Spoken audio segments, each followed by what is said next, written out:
Hi guys, இந்த சேனலில் full and full option பையிங்கை பற்றி தான் பார்த்துட்ருக்கோம்.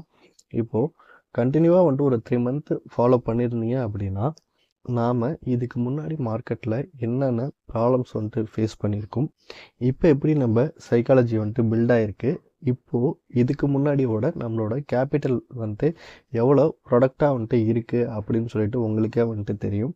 அதாவது நாம் ஒரு ஸ்மால் ட்ரேடர், நமக்கு ரொம்ப ரொம்ப முக்கியம் ட்ரேடை விட ட்ரேடை எப்படி அவாய்ட் பண்ணணும் அப்படின்னு சொல்லிட்டு தான் நாம் வந்துட்டு தெரிஞ்சுக்கணும். ஸோ இதுதான் வந்துட்டு நம்மளை மார்க்கெட்டில் சஸ்டெயின் பண்ண வைக்கும். ஓகே கைஸ், இப்போ இன்றைக்கான ட்ரேடுக்குள்ளே போயிடலாம்.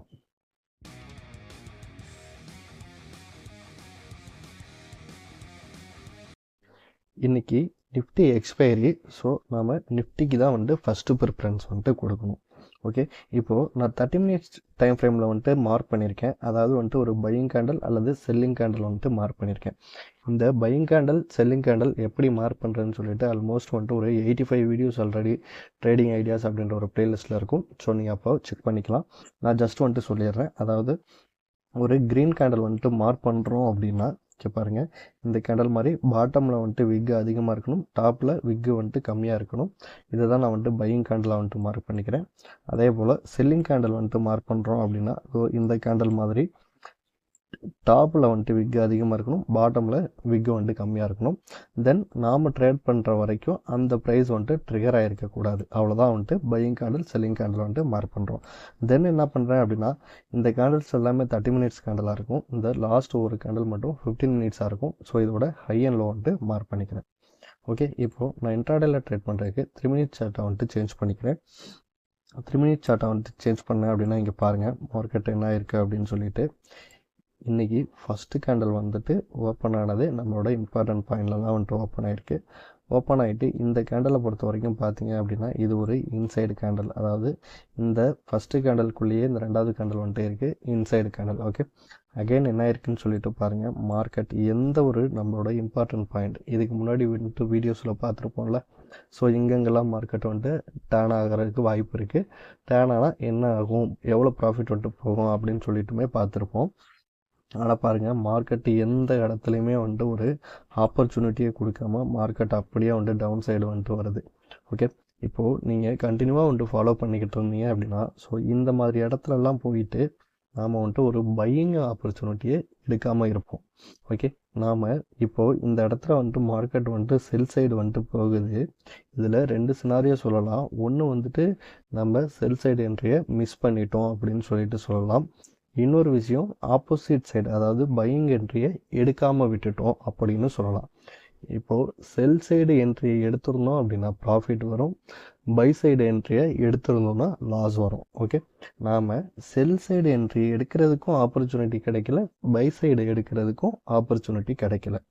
ஸோ அப்போ என்ன ஆகும், நம்மளோட கேபிட்டல் நம்மக்கிட்டே இருக்கும். இதுதான் வந்துட்டு ஒரு ஸ்மால் ட்ரேடர் ரொம்ப ரொம்ப முக்கியமானதுங்க. ஒன்ஸ் வந்துட்டு நம்ம கேபிட்டலை லாஸ் பண்ணிட்டோம் அப்படின்னா அந்த கேபிட்டலை மறுபடியும் நம்ம அக்கௌண்ட்டுக்குள்ளே கொண்டு வரதுக்கு ரொம்ப ரொம்ப கஷ்டப்படணும். நீங்கள் வந்துட்டு ஃபீல் பண்ணியிருக்கலாம், அதை பற்றி நானுமே வந்துட்டு அதில் வந்துட்டு ஃபீல் பண்ணியிருக்கேன். ஓகே, தென் வந்துட்டு பார்த்தீங்க அப்படின்னா நமக்கு இந்த பாட்டமில் வந்துட்டு ஒரு இம்பார்ட்டன்ட் பாயிண்ட் வந்துட்டு தெரியுது. ஓகே, இங்கே பாருங்கள், இங்கே வந்துட்டு இந்த கேண்டல் வந்துட்டு 10 மணி கேண்டல் பாட்டம் லைனில் கீழே வந்துட்டு க்ளோஸ் ஆகுது. தென் இம்மிடியட்டாக வந்துட்டு பார்த்தீங்க அப்படின்னா ஒரு பையிங் கேண்டல் வந்துட்டு ஃபார்ம் ஆகுது. இந்த பையிங் கேண்டல் வந்துட்டு நம்மளோட என்ட்ரி க்ரைட்டீரியாவுக்கு மேட்ச் ஆகாது. ஸோ அப்போது இந்த லைன்ஸ்லேயுமே வந்துட்டு நம்ம இது வரைக்குமே வந்துட்டு ட்ரேட் எடுக்கலை. ஓகே, நம்ம வந்துட்டு ஒரு 10:45 வந்துட்டு வந்தால் ஒரு ட்ரேட் எடுப்போம், அதர்வைஸ் எடுக்க மாட்டோம் இல்லையா. 10:45 அப்படிங்கிறது வந்துட்டு பார்த்திங்க அப்படின்னா இந்த கேண்டல் தான். ஸோ இது வரைக்குமே நமக்கு ஒரு ஆப்பர்ச்சுனிட்டி இல்லை. அதாவது நாம் ராங் டைரெக்ஷனில் எந்த ஒரு டிசிஷனும் எடுக்க போகிறதில்ல. ஒன்று ட்ரேடு வந்தால் நம்மளோட ட்ரேடை வந்துட்டு எக்ஸிக்யூட் பண்ண போகிறோம், இல்லை அப்படின்னா மார்க்கெட்டில் சும்மா வேடிக்கை பார்த்துட்டு அப்படியே உட்காந்துருக்க போகிறோம். நம்மளோட கேபிட்டல் நம்மக்கிட்டே தான் வந்துட்டு இருக்க போகுது. எப்போ நமக்கு ஒரு கன்ஃபார்மான ட்ரேட் வந்துட்டு கிடைக்குதோ அப்போதைக்கு நம்ம ஆர்டரை எக்ஸிக்யூட் பண்ணி நமக்கான ப்ராஃபிட்டை புக் பண்ணிவிட்டு வெளியில் வந்தால் போதும். ஓகே, இப்போ பார்த்தீங்க அப்படின்னா ஆல்மோஸ்ட் வந்துட்டு ஒரு 12 o'clock பக்கம் ஆகிட்டுருக்கு. நான் என்ன பண்ண போகிறேன் அப்படின்னா இப்போ வந்துட்டு டெர்மினலை வந்துட்டு க்ளோஸ் பண்ணிவிட்டு ஆஃப்டர் 1:15 அப்புறம் ஏதாவது எனக்கு ஒரு சாலிடான பையிங் கேண்டல் அல்லது பையிங் ட்ரேட் செட்டப் வந்துட்டு ஃபார்ம் ஆச்சு அப்படின்னா நான் ட்ரேட் பண்ணுவேன். ஓகே, 1:15 அப்புறம் என்ன ஆகுது அப்படின்னு சொல்லிட்டு பார்க்கலாம். ஓகே கைஸ், இப்போ வந்துட்டு பார்த்தீங்க அப்படின்னா டைம் வந்துட்டு ஆல்மோஸ்ட் வந்துட்டு 3:10 ஆக போகுது. இது பாருங்கள், நம்மளோட இம்பார்ட்டன்ட் பாயிண்ட் வந்துட்டு இங்கே தான் இருக்குது. 1:15க்கு நான் பார்க்கும்பொழுதும் மார்க்கெட் வந்துட்டு இந்த இடத்துல தான் ட்ரேட் ஆகிட்டு இருந்தது. ஆனால் பாருங்கள், இப்போது மார்க்கெட் என்ன ஆகணும், இந்த நம்மளோட இம்பார்ட்டன்ட் பாயிண்ட் கீழே வந்துட்டு க்ளோஸ் ஆகணும், தென் இமீடியட்டாக ரிவர்சல் வந்துட்டு ஆகணும். இவ்வளோதான் நம்மளோட கான்செப்ட்டு.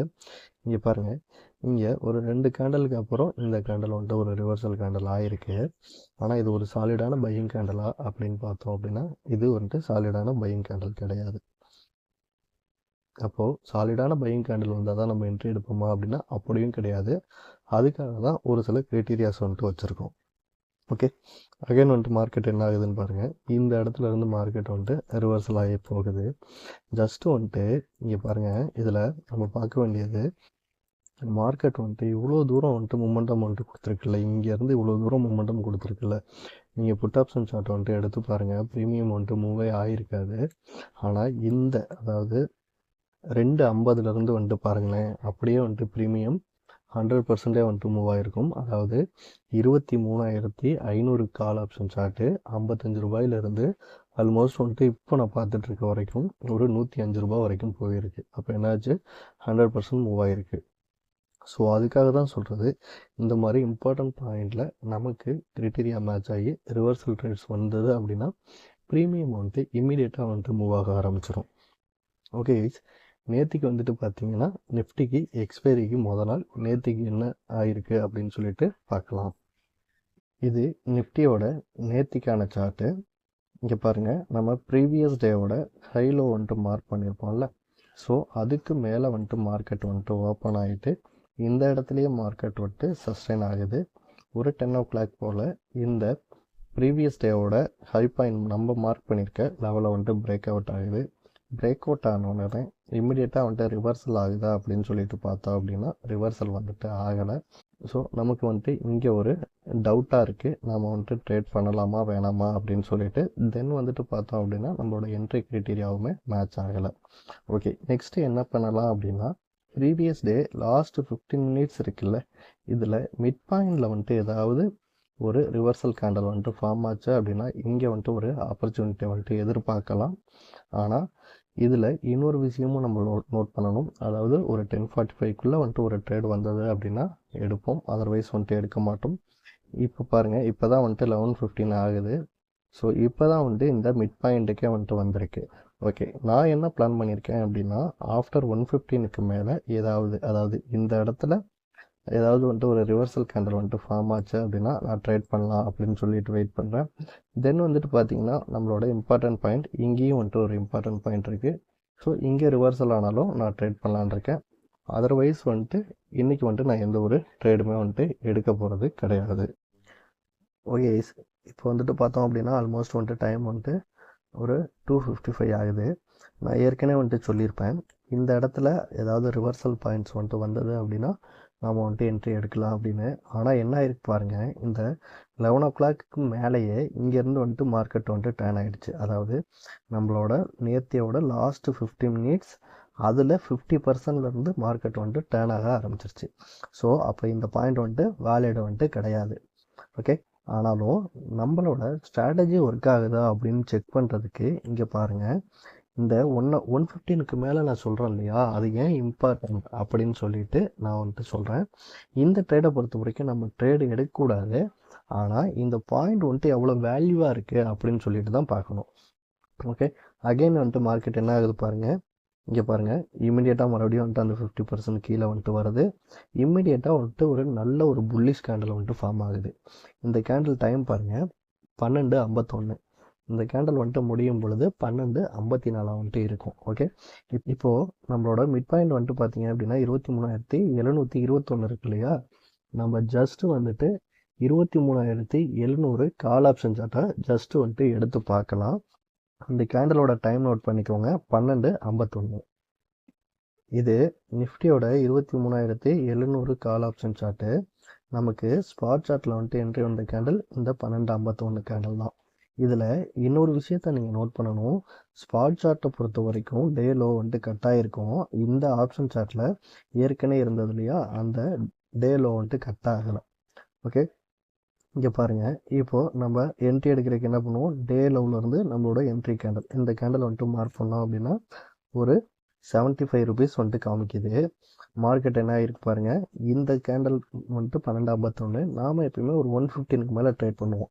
அதாவது மார்க்கெட் வந்துட்டு இங்கே இருக்கும் பொழுது இந்த இடத்துல வந்துட்டு ட்ரேட் பண்ணுறோன்னு வச்சுக்கோங்க. 75 ரூபாயில் என்ட்ரி எடுப்போம். 75 ரூபாயில் என்ட்ரி எடுத்துகிட்டு என்ட்ரி எடுத்த ப்ரைஸ்லேருந்து ஒரு 25% ஸ்டாப் லாஸ் போடுவோம், 50% டார்கெட் வந்துட்டு போடுவோம்.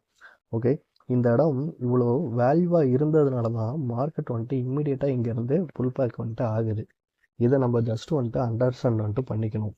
நம்ம எந்த இண்டிகேட்டர்ஸ் வந்துட்டு யூஸ் பண்ணாலுமே நம்மளால் வந்துட்டு அந்த அளவுக்கு ஒரு கான்ஃபிடென்ட்டோட ப்ராஃபிட் வந்துட்டு பண்ண முடியாது. பட் இந்த மாதிரி கேண்டில்ஸுக்கு பேஸ் பண்ணி ட்ரேட் பண்ணும் பொழுது எனக்கு வந்துட்டு பர்சனலாக ஒரு கான்ஃபிடென்ட் வந்துட்டு வந்தது. ஓகே கைஸ், அவ்வளோதான் இந்த வீடியோ. தேங்க்ஸ் ஃபார் வாட்சிங்.